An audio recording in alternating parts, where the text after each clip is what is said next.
जब समय और स्थान की सीमाएं टूट जाएं, तो क्या सच्चाई का सामना कर पाओगे? गुप्त द्वार के सामने खड़े आरव और प्रोफेसर आनंद की धड़कनें तेज थीं। द्वार के उस पार से आ रही धुंधली रोशनी और रहस्यमयी आवाज उन्हें आकर्षित कर रही थी। आरव के भीतर की ऊर्जा मानो उसे उस पार खींच रही थी। हमें बहुत सावधानी से कदम रखना होगा, प्रोफेसर ने फुसफुसाते हुए कहा। यह द्वार केवल एक भौतिक स्थान का नहीं, बल्कि एक दूसरी वास्तविकता का मार्ग भी हो सकता है।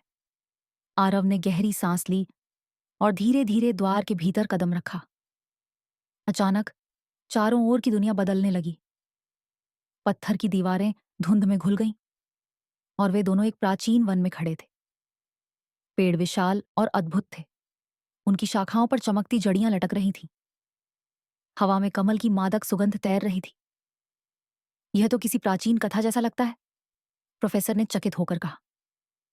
लेकिन इस सुंदरता में एक अजीब सा सन्नाटा था।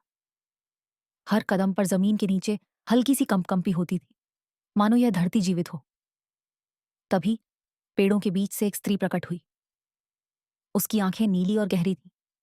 उसके कपड़े हवा की तरह हल्के और बहते हुए। उसने धीमे स्वर में कहा, तुम्हें यहां आना ही था, दृष्टा, सियर। परंतु यहां केवल वही टिक पाएगा जो सत्य को सह सके।